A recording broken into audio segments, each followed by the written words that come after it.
Welcome to the Power Partnership with Paddy's Golf Tips and Pete Cowan Academy. We're going to go through a few tips, mainly on speed in the golf swing. The winner of the gold medal and the champion golfer of the year is Padraig Harrington.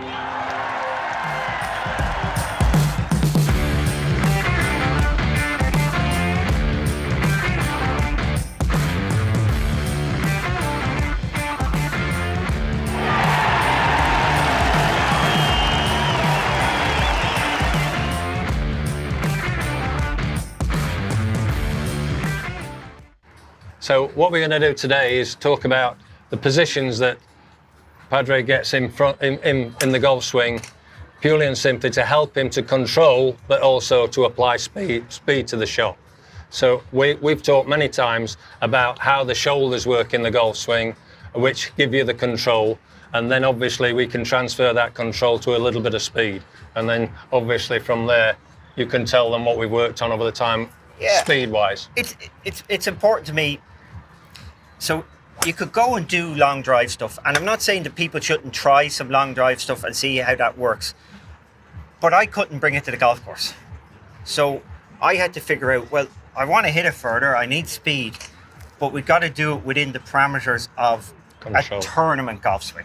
So myself and Pete were looking at, right, we want to get the right correct positions, and very good with Pete, and I've always kind of liked this.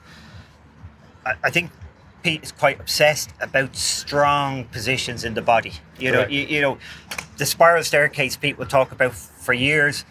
You love this drill.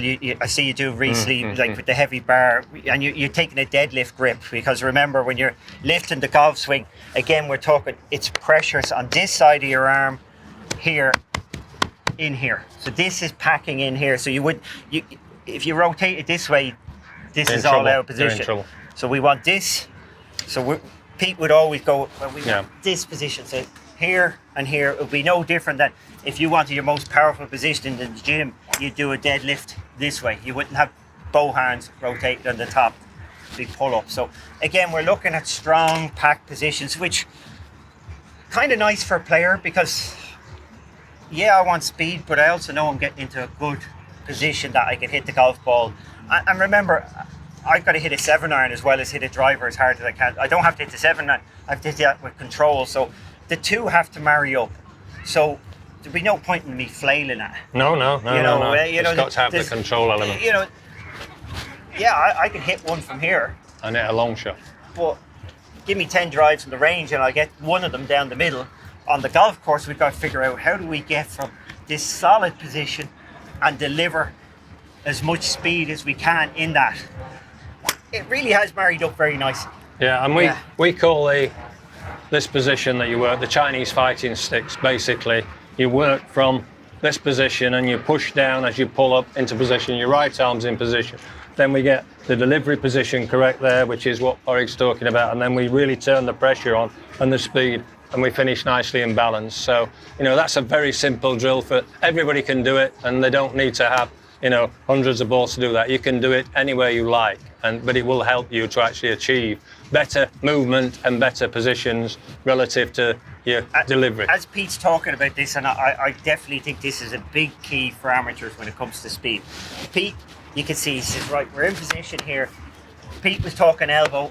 I like this packing. I like this to be solid. The whole shoulder's solid. So we're in position. And Pete, he delivered the club to here, okay? And these will fight from here.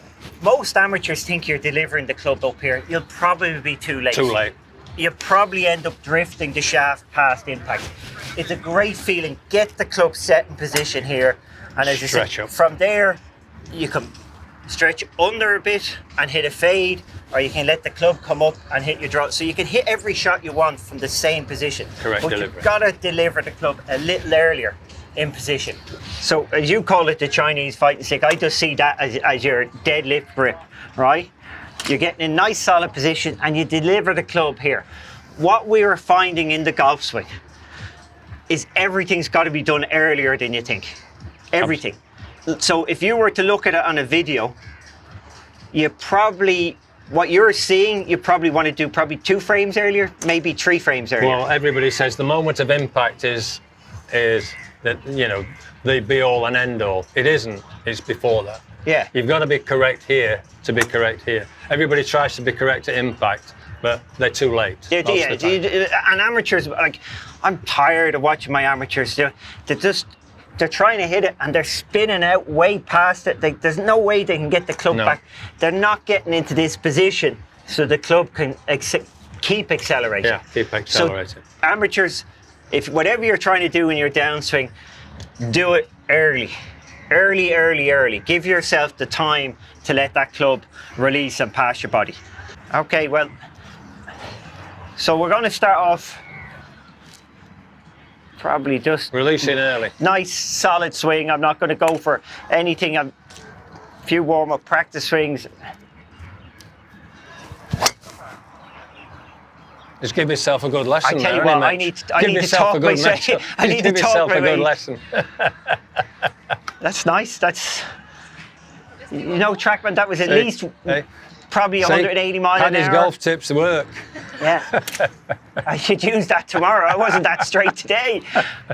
So again, pretty much in my downswing there, at this moment, I'm trying to get that club head as quick to the ball as I can. Early. Absolutely trying to get that there. It's not going to happen like that. You're giving yourself time. Yeah, but it's never going to actually happen. No, it can't. It's different. Because there's other forces that are going to bring it. There is other forces that stop that happening.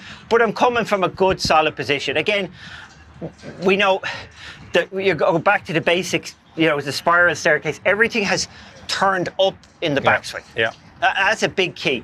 We're not just turning and turning. Turning this way, and we're not over here. We're trying to turn up. Yeah. Like so. And if we were a true long drive guy, like if we were like in the big longs, we'd actually turn up and actually get up. Further up. Up. This would extend up, the head would extend up. Which for amateurs, if you hit it pretty straight, it's not a bad thing, because if you go up, you're going to come down, and that's always a nice. And you get momentum. Yeah, you get momentum. You're going to have a bit. But for a good player, he's thinking, I haven't gone up too much, but the feeling is stretched up here. This is solid. So a nice position. But with amateurs, the beginners, what I would say to them is, a lot of the time they're much better if they can keep the body action more consistent. So this is the top tip for amateurs. They will hit the ball much more consistently if they stand there with the feet together, with that little bit of spiral in the body, feet, ankles, knees up, arms up, slam your arms down and move. At least your body's going to be consistent there, so your bottom of the arc's going to be more consistent. So you'll strike it more consistent. So in the end, you'll be more consistent towards the target. I have to say, Pete, I saw it with my amateurs again this week. Yeah. We just constantly see amateur golfers, and they get there and they're in such a hurry. They think that the more they turn this body is going to create speed. But if that shaft is anywhere ahead of the club like that, you're losing all the speed. And the other alternative, you might flip it. You might flip it. But this turn is a disaster for me. It's a killer. So by practicing here, and a lot of times let your arms fall. Your arms are going to work in sequence. You're not going to do silly things like this.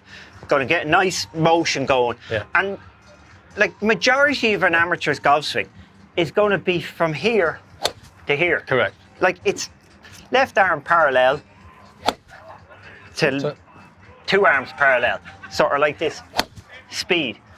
When you go and play, it will be a little longer, but when you're practicing, it's very simple movement. And see how my feet would be quite close together doing that. I'm not thinking power. That's not power. If that shaft gets anywhere out and high like this, you're dead. So again, get it down. Get it down early. Amateurs find it hard to maybe step back and just hit it a little bit shorter, but more out the middle. Get this motion, and then they can once they get that, they can go and hit it hard. Yeah. But start off, maybe take a little step back. Hands and arms are moving. Your body will move. Your body's not. I think amateurs think their hips will always clear. Yeah. Like if I put them there, they're always going to move naturally. I don't have to make them do that. No. So just concentrate on getting the arms past you. And your body will move out of the way. Yeah. It's impossible for it not to. Yeah. But you have to take a little step back and practice half shots on the range. Half shots, so Tip number 3. So this is a genuine easy way to improve speed. So if you can swing longer and everything stays the same, you will have more speed. So if you lifted your left heel up high, you got your hands up high, not necessarily, well, if you could as well, but hands high, you're going to have more speed. But most people can't do that. So what we see with amateurs is they tend to go flexible to here, and they think, well, a bigger swing is going to be more powerful, and they start losing. The spine. They lose the spine. And stretch. Yeah. But if they turned around, and I think this is the big key for amateurs, if they practice with a shorter swing than their normal swing, it will require them to, I've got to make an effort. So they'll actually engage more with a shorter swing. And then when they go back to their normal length swing, that engagement will have more muscle, more power for a longer period. Yeah. So the disaster is trying to go long and losing engagement. Because then when you go back to your normal on-course swing, you actually trained yourself to not use your muscles. Correct. Whereas if you train feet together or short, and you're activating the whole of your body. You know, for me to hit the golf ball from there, I've got to really go at it. And then when I go back to my normal, all those muscles are engaged and will work. Yeah. So you're better off, if you want speed, at least try it, practice short, play normal. Practicing long and playing normal will cause you to lose speed.